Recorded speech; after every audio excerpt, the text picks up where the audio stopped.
Welcome to the Ecstatic Business Show. I am so honored to introduce you to Dr.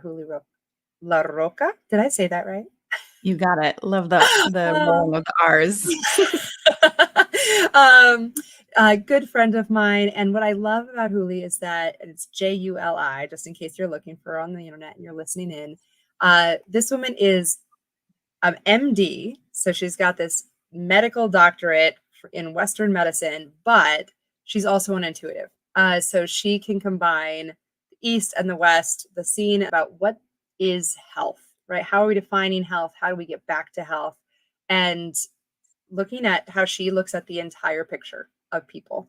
So we're really excited to dive in. And Dr. Juli, I would love for you to start by just sharing a little bit about your big mission. What is it that you are on the planet to achieve? I love this question. Thank you so much. Yeah, my big mission is to create a better world, create a peaceful, united Earth, really. That's That. simple. I love it. I A love it. non-violent world, a world where we Mm, all get along. Wouldn't that be nice? yeah, right. So tell me a little bit about the origin story. Why is this important to you personally? Um, yeah, I mean, I think in general, probably a lot of people on this earth want to reduce suffering, and I'm definitely on that same frequency and vibe. And for me, I've had a lot of struggles in my life. I've had a lot of suffering Mm, myself, and I think there's a natural inclination that when you've been through so much that you want to alleviate that, not only in yourself but obviously in others. mhm, And yeah, I mean, my story is an intense one. um, when I was very young, I was 19 years old, I was in a very abusive relationship, like very physically abusive, sexually, financially, and deeply, deeply psychologically abusive, where I was assaulted multiple times. And yeah, that lasted for about 4.5 years. Um, and from there, I spiraled into many unhealthy coping mechanisms. I had no idea that I was suffering with horrible PTSD. And so I coped and spiraled into all different kinds of addictions, but still like creating this perfect facade on the outside with hyper perfectionist um, tendencies as well. And that trauma just kept repeating itself through more like abusive relationships, um, until yeah, I just got to a point where I became very, suicidal, even extremely depressed, was like very, very difficult to function in my life. And I just knew I had to make a change. My body also started to shut down. I experienced multiple health issues. I had chronic pain throughout my entire body. And I mean mm, like excruciating chronic pain that would keep me up at night. Chronic fibromyalgia, horrible fatigue, like sleeping 16 hours a day and still not being able to like feel rested.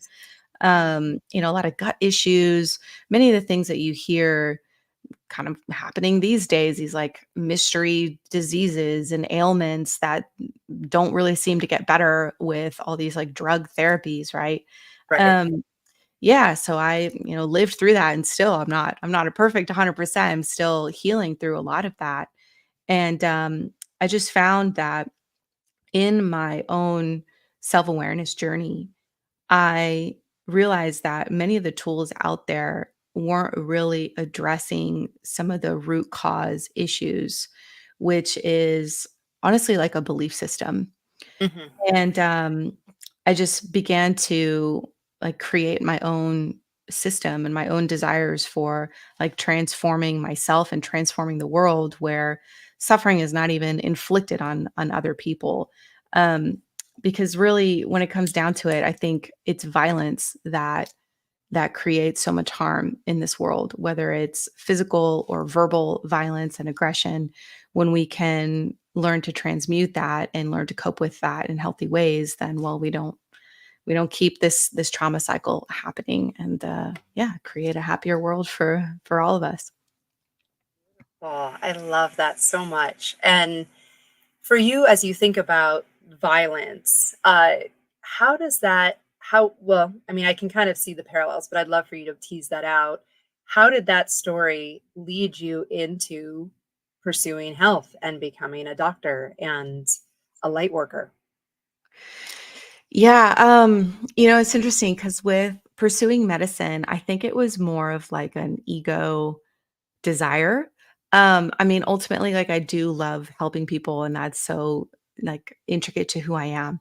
But when I went into medicine, it was very much like a I'm climbing the social status ladder.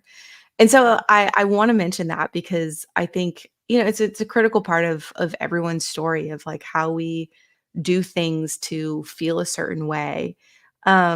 So yeah, I really went into it like I'm going to be a doctor. Like I'm so cool, so much better than everybody, right? Mhm. um, and I quickly found a deeper passion within that for helping transform how people feel. Because ultimately, I think that's what health is like how do we feel? Mm. And I Well, learned even like just in the name, dis-ease, it's out of ease, out of ease. which is a feeling. Yeah. Mhm, mhm. Yeah, yeah, exactly. So, yeah, figuring out very quickly that the mind, body, and spirit are all connected, that addressing the physical helps with the spiritual, addressing the spiritual helps with the mental, emotional. It's all related to one another. And so when you have someone with debilitating disease, oftentimes what you find is that they've got underlying repressed emotions and trauma, usually from some sort of abuse or violence. Yeah, and that intersection, I mean, this is what I want to study, right? How does the mind affect the body and the body affect the mind? And so I'm fascinated by this. And I also love how you want to end suffering. When I talk about the ecstatic way, the foundational premise is pain is inevitable, but suffering is optional. And suffering is when we go into stories about the nature of our pain. So as you're working with your clients, I know we've talked a little bit about shadow work. Talk a Tell me a little bit about what you see shadow work. I know how I think about it, but how are you thinking about it, and what are you seeing in the work that you're doing with your clients? Yeah, I have a pretty maybe it's an unpopular opinion, I don't know. It's a different one around the shadow. Um, so a lot of like this positive psychology and these affirmations are like, that's not you. You aren't the fear. You aren't Mm, the negative emotions. You're not your mind. You're not your thoughts. And my approach has been, slightly different. I actually think that we are the darkness. mm, Um, because really, when you look at things on a spiritual level, you are everything. You yep, are all of it. It's all one thing. And so we're not just the light, we are also the darkness. And it's about changing our relationship to that darkness. It's not about making it wrong or bad or negative. It just simply is. And in fact, it's necessary and it's needed and it can be a really beautiful thing. One of the first things I learned in medical school, of all things, it was like pharmacology 101, and it was like right there on the slide, like walking into the class, is the dose makes the poison. ooh, The dose makes the poison, or the dose makes the medicine. Like, nothing is really inherently good or bad. It's just when you do it, when does it serve you? What is the frequency? What is the timing? What is the dose that's creating an effect in your body? So, I think a lot of times with the shadow is we demonize it. We say it's bad to be afraid, or it's bad to be angry, or it's bad to feel unworthy, or it's horrible to feel not enough. But actually, those things are an inherent part of our human nature, and they're really important for us. They help us. Otherwise, I just don't think that they would exist. Like, evolution would not have selected for these emotions. It's just maybe the dose is not the right thing, and it's becoming a poison.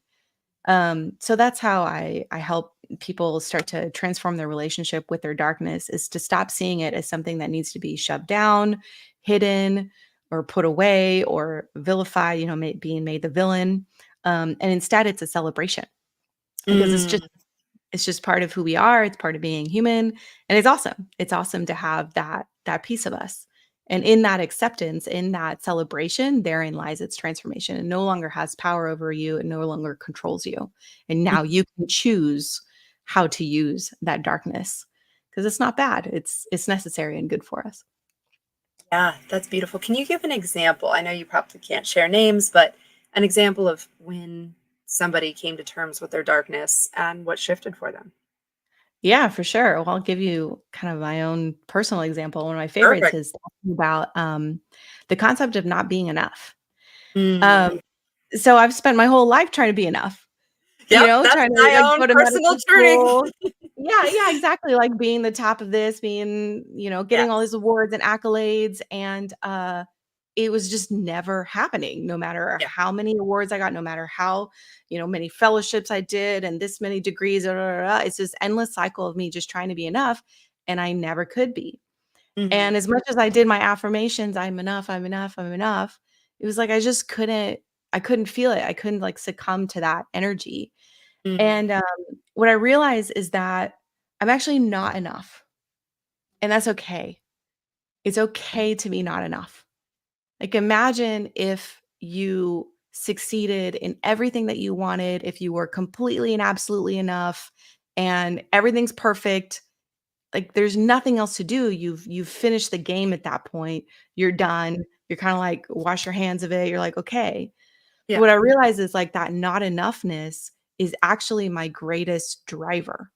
It's what creates my ambition. It's what creates me to go to the next level. Because that's like why we're here ultimately. We love to climb the mountain. And then guess what? There's a higher mountain that we see next on the next Yeah. horizon. So then we go to the next mountain.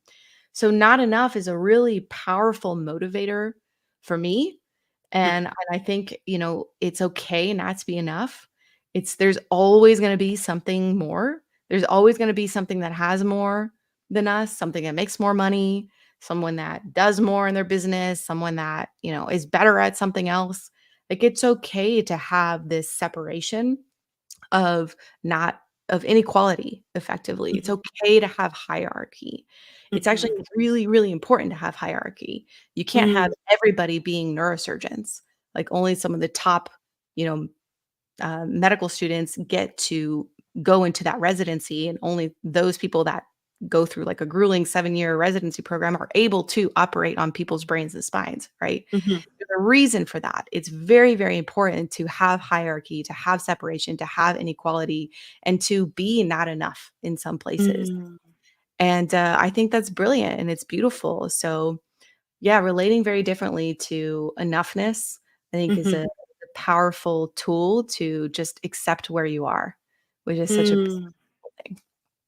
Yeah, I love that, and highlighting the piece that you brought up, it's just that there is it well, one, I think from my perspective as we're talking about this, that even just the word enough is it's it's a false premise, right? It's like there's an objective game that we're playing and we are defining ourselves. And I relate to that completely because all of my life I have compared to myself to best in class in every aspect of my identity. So if I'm going to be an athlete, I'm going to be comparing myself to Serena Williams, right? If I'm comparing like being a housewife, I'm going to compare myself to June Cleaver. If I'm going to be a business owner, I'm going to be comparing myself to Richard Branson, right? So I'm always looking at who is the best in every single field and expecting myself to reach that level. And that's where I think you're noted. Like we say, oh, hey, there's a gap. I am not the best for everything. Um, and maybe from my perspective, it just feels like how boring would the world be if we were all surgeons, right? That there's just like it's not even just about enoughness in this kind of objective reality, but simply the fact that diversity lends itself that you are the perfect version of Dr. Hooley, right? So it doesn't matter if you're a neurosurgeon or not, right? That this is your most perfect expression of who you are. And I love that you kind of reframe it as this is a gift. This is a driver. This is the thing that has allowed me to overcome everything and push harder and do things that were amazing and I'm proud of. Um, I will say for me personally, the reframe that helped was I switched I am not enough to I am just the vessel. So I just stopped viewing myself as the generator of all of this stuff, my intelligence, my work, my whatever.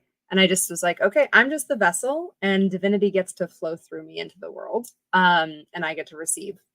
And so If I'm saying that I'm not enough, but I'm just a vessel, then I'm really saying that divinity isn't enough, which is kind of not cool as well as inaccurate. So that this is like, okay, well, this is the furthest that divinity has expanded in my life to date.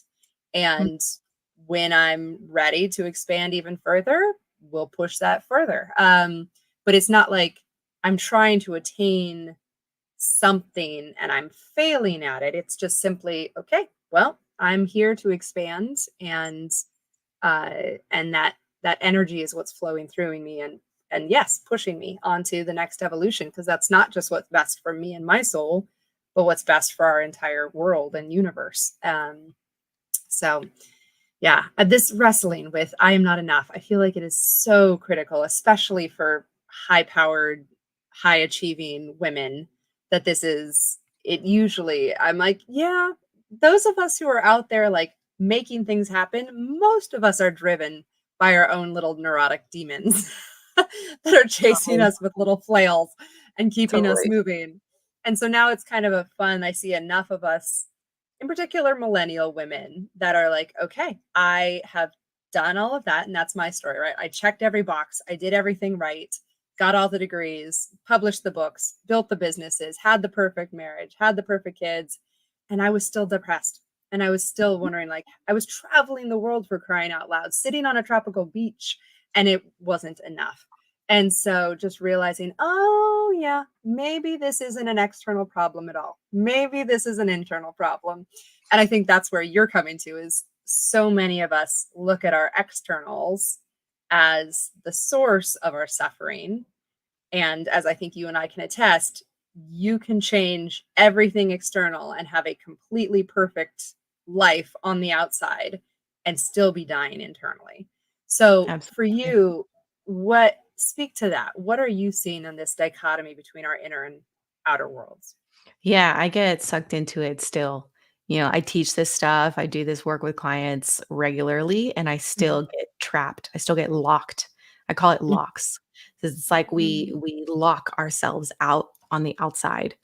But yeah, how do I see that? I mean, every day I keep thinking, "Oh, I need to get somewhere. I need to get to this place so that I can feel a certain way." Mhm. And that's the fallacy, that's the locks. When you Mhm. can just start to become aware and be present to the now, that all the feelings that you want and everything that you really desire is in the here and now. That's Mhm. when you really start to open up spiritually, emotionally, and heal even on a physical level. Because even when it comes to healing, oh, once I heal, this issue, Ah. then I will feel and start to notice even the attachments that we have to our own health and well-being Mhm. that then creates and perpetuates the cycle of disease in our bodies. Mhm. So, for you, as you're working with a client, where would you start? If they're coming to you, I do have chronic pain, I do have fatigue, right? They have these symptoms that are coming up. I've tried getting diagnoses, they don't have a diagnosis. Where would you start with them? Yeah, I mean, it's really a holistic approach, looking at all levels. I went really deep into the like mind body work, and for a while, I kind of was like, "This is the only thing that matters. This is the answer," Mm. and it is. And, um, and so are supplements, and so is a healthy lifestyle, and so Mhm. is, mindset work, and so is trauma work, and so is, you know, getting advanced lab testing. So it really has to be like a very, very long and intuitive process where you do like a full intake on someone, addressing, everything on the physical, everything on the emotional, and even do like a spiritual assessment to see where this person's at. Mm. Um, Intuitively, I can feel into people's bodies. I can like kind of pick up on like what are the real issues here, and Mhm. often can help release a lot. Even in just a couple sessions from like emotional trauma release work. Mm. Um, so I start with that because I think that is what gives at least like immediate results and alleviates a lot of people's suffering, not just on the emotional level, but on the physical level. Because whenever we start something, when we go on a journey, we want to see those early wins and we want to start to feel better. And so often I find that when you address the mental and emotional side of disease, that's where you start to see a really fast change immediately. And then maybe for like the longer term, start to incorporate all the lifestyle changes, which, oh my gosh, that's a whole journey in and of itself, right? And add in, supplement regimens, add in, good nutrition, take out the bad nutrition, make sure that they're getting activity, sunlight. What's their social support like? What's their community like? Are they having healthy relationships? How's your sleep? Like, oh my gosh, that's so important. Um, but yeah, it's a lot. It's a lot to address all these things. So that's why I really believe in like the foundation of the spiritual and the mental emotional, because in order to make all of these changes in our lives to be healthy, it requires a lot of deep inner work as well. Because most of us know we shouldn't eat processed foods and we shouldn't eat a lot of refined sugars and we should get 8 to 9 hours of sleep every night and we should do this, blah, blah, blah, exercise. Like we all know how to be generally healthy. Mhm. It's like the taking action on that. It's the Right. actual doing.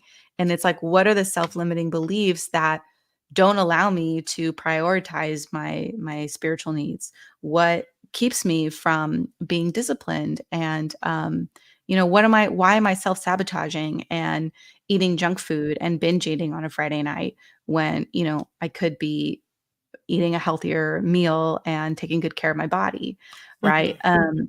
The behavior change is really challenging and often, is rooted in like unworthiness and not believing that, we can make changes and do um it does require also a lot of support and encouragement. Yeah. And I think that's really key is to your point, it's almost never an education gap between us and health and well-being. It's not like we don't know the steps that we need to take. It's why aren't we taking them? And that's why I love the work that you're doing, which is okay, well, let's pull that up. What's getting in the way of you drinking more water and taking more steps and going to bed earlier? Like what's getting in the way of you doing the things that you should do? And you know you should, and you say you want to, but there's a block there.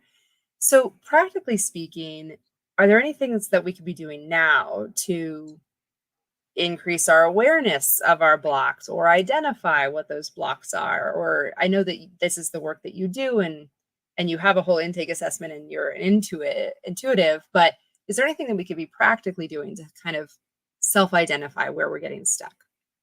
Yeah, totally. I think asking yourself the like, if I do this, then I will feel question. Mm-hmm. So you can start to identify like where we're trapped, and when we're locked in to something, or because this happened, then I felt this. So for example, if you're, not going to bed early on time, start to inquire and ask that question. Okay, it's like why not? If I go to bed, then I will what? What are the Mm-hmm. beliefs there? Mm-hmm. Um, and start to untangle that. Or if I maybe you want to stay up late because you want to work extra hard on this project and get this launch going. It's like, okay, well, if I get this launch, then I will feel what? Successful, then I will feel accomplished, then I will feel, enough.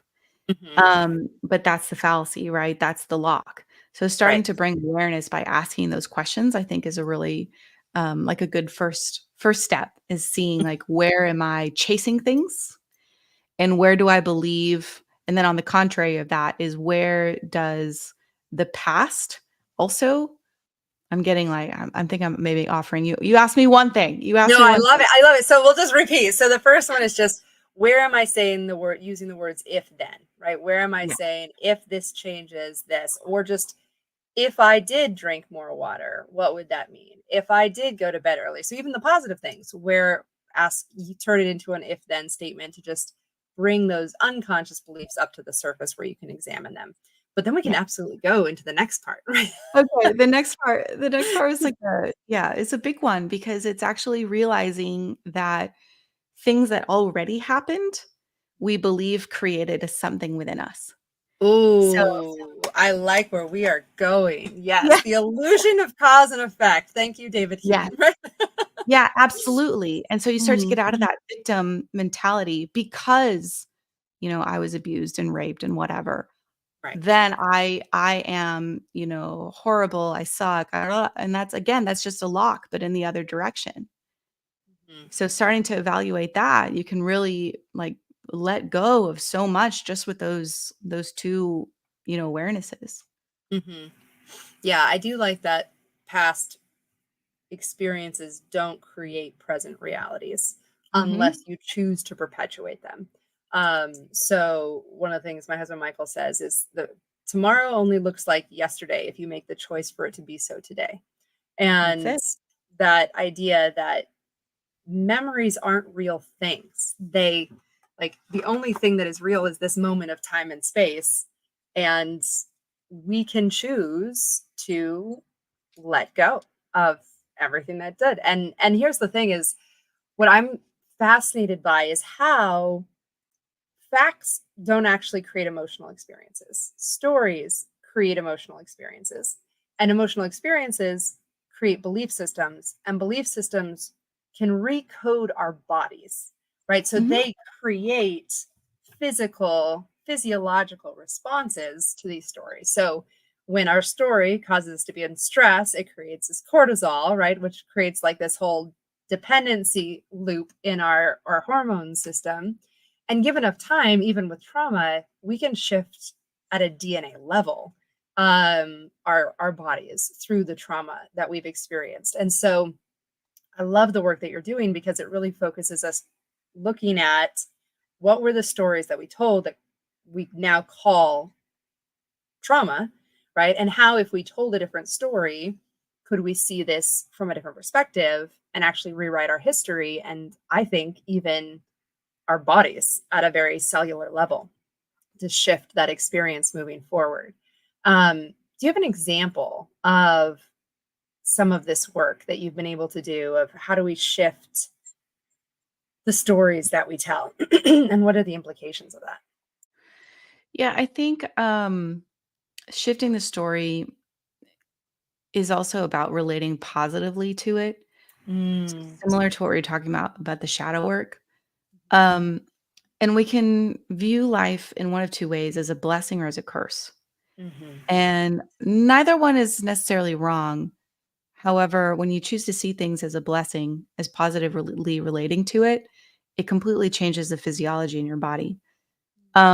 So an example of this is, this has even been studied in like monkeys, for example, that when um, it's called like the challenge response. When you relate positively to something like walking out on stage and you're public speaking and you're seeing it as a challenge and you're having all these emotions in your body and you can see this as excitement and it's just preparing me for like dominating this stage right now, right? We actually chemically change in our bodies very, very different. Cortisol levels go down and we vasodilate, so the vessels in our body start to expand and we mhm, we create more of a relaxed state in our body, get all the good, norepinephrine going, all the good brain chemistry going.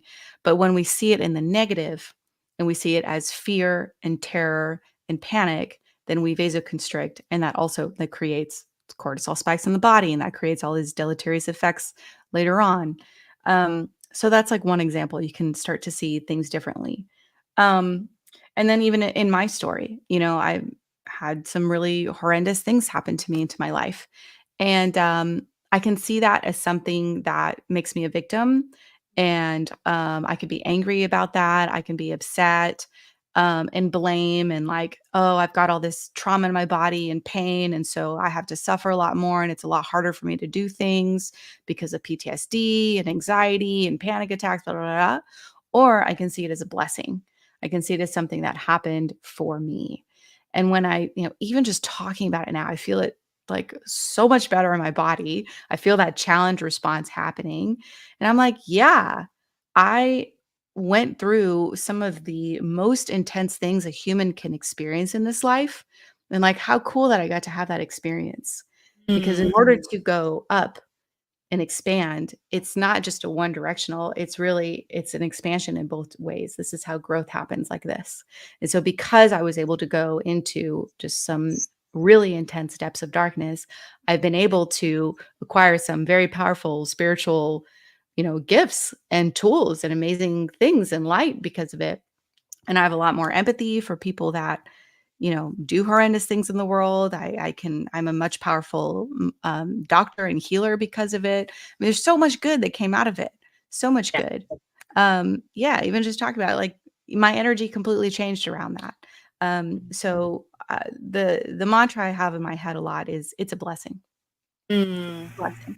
Anytime something happens, anytime I have negative thoughts, I just say it's a blessing.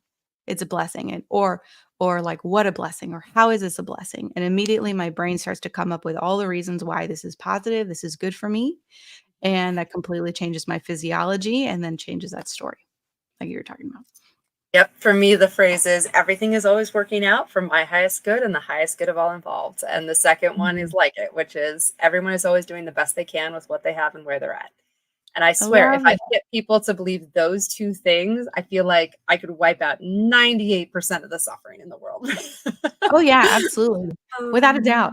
Mhm. Without a doubt. Because it's really when you do that, what you're creating is acceptance. Is Yeah. acceptance. Yeah. And then in that acceptance, things just whoop, they transmute, they transform, and they no longer have power over us. It's like, that adage that what we resist persists. Mhm. And the opposite of that is, whatever we embrace gives grace, or, some other fun rhyme Mm. in there. So yeah, like when it just comes to acceptance, that's what transmutes it. It's like, it reminds me of, if I'm like in an argument with someone and you're like this and you're fighting each other. But if you can just have empathy and compassion, like they're doing their best. And then like the moment that one person just like relaxes and lets go, is like, you know what? It's fine. Like we can do it your way, whatever. What happens? The other Mhm. person also relaxes, lets go, and that Yeah. energy is just completely dissipates and disappears. So yeah, totally 100% in line with what you Oh, just said. so great. Yeah. And I think to your point, because I think there'll be people who are listening who might go, well, I've had trauma and maybe it's worse than Dr. Hooley's, but I can't see how it's a blessing. Right. And so for me, kind of Viktor Frankl inspired this is I realized no matter what happens to you, you can always choose to have that event make you stronger and more compassionate. And these are two responses that are always within your control. So we can't control what happens to us, but we can control who we become as a result of that. And to your point, I can choose to be a victim, or I can choose to uh, become stronger and more compassionate and show up the way I want to show up in the world as a result of this experience. And that's where I think the gratitude can come in is Yeah. no, it doesn't mean that we're condoning what happened through forgiving what happened or accepting what happened. We are simply saying everything can serve me. I can choose to become a stronger, more compassionate person in every instance, no matter what happens. And at the end of the day, I think you and I would probably agree about this is like it really is the evolution of our soul that is the whole point of this, right? We're Mhm. souls having a physical experience. And the way I kind of view my cosmic worldview has become like before our lives, we choose and we design the most epic movie script we can imagine, right? Where are we going to pack in the Yes. drama and the stories and the heartbreak? Because we're always infinitely powerful and unconditionally loved, and these cosmic divine selves, which I think probably get a little bored with perfection. And they're like, you know what I want? I want the opposite. It's time to like come down to earth and work out at the gym. And I'm going to intentionally like push myself to the edge. And I'm going to forget that I'm infinitely powerful and unconditionally loved so that I can have this heartache and trauma and depression. Ooh, depression. Yeah. Remember depression? Oh, yeah. That's juicy. Right. The So good it's stuff right this. there. So I think it's like we come up with these stories. And what's helpful for me about that is one, I can take kind of a personal responsibility. Like I did choose my parents. I did choose this relationship. I did choose this experience. And it also gives me such a straight sense of like awe for the people who are having even harder lives than mine, right? So it's kind of like in karmic, it's like, oh, you deserve this. This one's more like, oh, you chose this. Like, oh man, you are must be like a next level soul. Like I chose the super easy level where I am a millennial Caucasian female in middle class America with parents who are still together, right? You chose to be like a homosexual human in the lower class of India, right? Like Oh my I have gosh. such mad respect, right? that you that you chose the hard boss level for this Yeah. go round. And Yeah. so, and it also doesn't let me off the hook, right? It doesn't let me off Mm. the hook from being a compassionate supporter of justice and changing the world, because I don't get to, I chose to be in my position and you chose to be in your position so that we could have a dialogue about what really matters and what are our values and how do we want this video game that we're all playing within to evolve? What do we want the next level to look at? And yeah, I think it's the next level is going to be really exciting for our kids, where they are going to have some epic challenges between AI and climate change and nanotechnologies and all of the evolutions in medical experiments, and just realizing like, okay, if what our generation can do can clear the emotional trauma, can clear the spiritual baggage, can start wiping away the foundations of suffering that we have inherited for the last 10,000 years, right? And we can set up the next generation to be clear and curious and compassionate and courageous. They have a chance. They have a chance of surviving. Because they're really Absolutely. looking at some species level extinction opportunities that we now get to come alongside them and say, you know what? No, this emotional garbage stops here, right? We Right. are the ones who are drawing the line in the sand and saying we're not going to perpetuate the violence, the trauma, the suffering. Going back to your mission. So good. Yeah, what a cool level that they chose, right? I What a know. cool video game that they fell into. Yeah, and it Oh, really is, like, that simple of, like, where are you on the spectrum of frequency, really, and yeah. vibration, and, like, what perspective are you looking at? Are you looking at through the spiritual and, like, God consciousness lens, or are you deep in the human? And neither one is wrong, like, we need both. It's Yeah. interesting when you said, um, like, the divine is not enough and that's not accurate. I might say, like, actually, I think the divine isn't enough and it also is enough, Mhm. and that they're actually one and the same thing. Because any extreme becomes its opposite. But, like, it's not enough, right? Like, the divine, we're also human. We're here and we're having this human experience, and it's not enough. I can't just meditate and be like, okay, let me, like, move my coffee cup over to my mouth. Like, I have to use my Not human yet. yeah, not yet, right? I have to use my, like, human experience to, like, get this coffee to my, to my mouth Yeah. or whatever.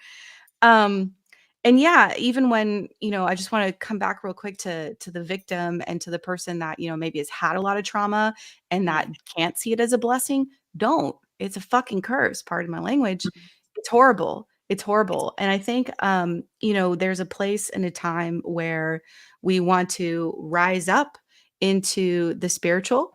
And then there's another place where we kind of need to sink down into the darkness and we get to Mhm. validate that. And it's like, you can think of it as like you're in a pool.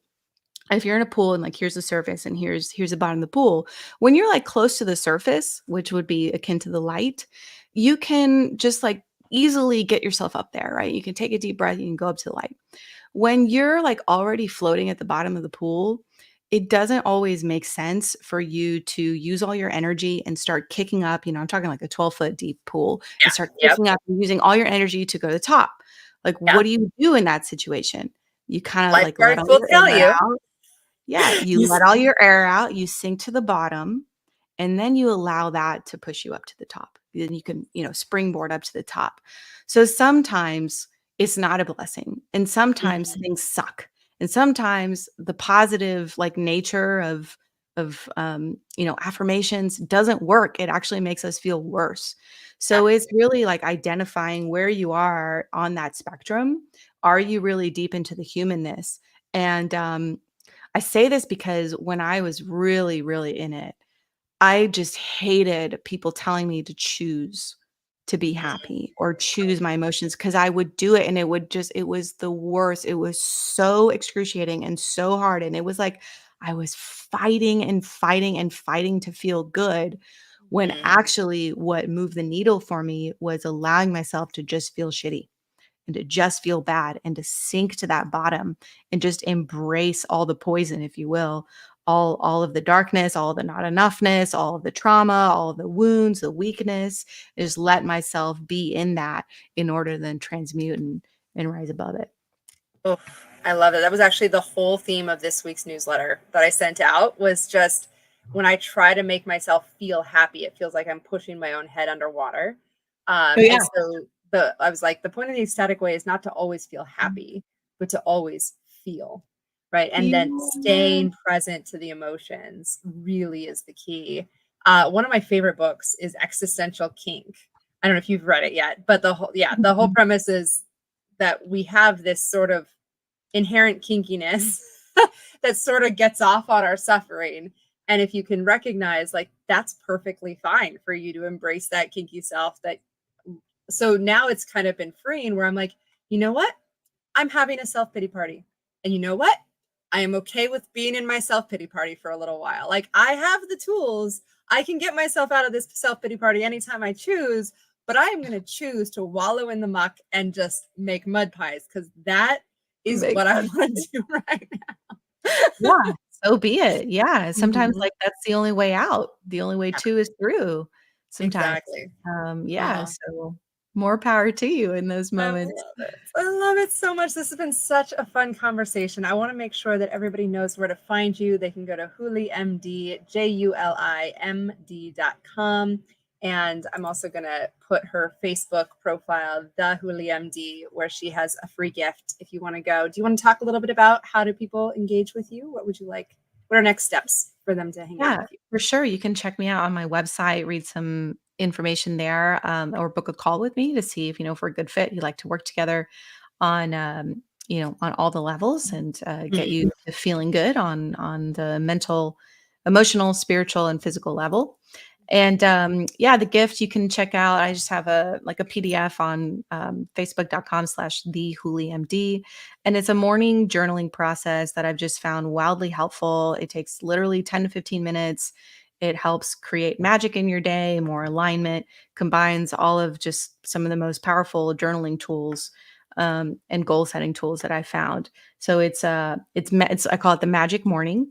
It's M is manifest. So you write the 10 things that you want, and it doesn't have to be the 10 things that you want every single day. It could just whatever you feel like, 10 things that you want. This is from like Brian Tracy. Write the 10 goals that you want every single day, and oh my gosh, like your life will transform just doing that alone. A Mm. is for affirmations, right? Happy, positive things about yourself. Always, amazing to do that. G is for gratitude. Connecting to gratitude, we know has so many health benefits and so many benefits just for our mind. Literally, even just writing 3 things creates a mindset shift already. I is intention. It's like, what are you actually doing that day? What is your intention? What is the action you're taking? And C is for celebrate. So I think we Mm. can do all the affirmations we want, but like, let's actually celebrate who we are and what we're doing right. Because many of us are way too focused on what we're not doing right, and too much of the wrong and what we're not doing enough of. So it's like, what am I Mm. doing right and where are my wins? And then if you want to add, a little extra C squared, consciousness. So just take all of that and meditate on it, even for a few minutes. Just put all that frequency out there. So that's the magic morning. I love that. Do you have this in an actual hard copy? Can I buy one of these journals? Because that sounds amazing. I know I need to just get it made. I just have the PDF to follow. Yeah, yeah, but I'll Ah, I'll create an actual journal to, because I think I need that too. So, yeah, I want one. I will buy one. yeah, okay, great. Let's do it. I love this. So, what a beautiful way to just kind of bring all these principles home as a magic acronym to keep in mind. Um, Julie, is there anything else that you want to share that you want people to remember as we leave today? What's the one thing that you want them to take away and hold dear as they move forward? For sure, the dose makes the poison. Nothing is good Mm, or bad. Everything can serve you. Just see, where it's useful, where it's not. Maybe it's the right timing, maybe it's not. Yeah, like it's okay. All of you is accepted and beautiful, and all parts of you are welcomed and necessary and needed. Thank you so much, Dr. Julie. I so appreciate you and look forward to working with you and going through your journal. I'm so excited for this. Cool. Thank you so much, Caitlin. Appreciate you. Thanks for having me.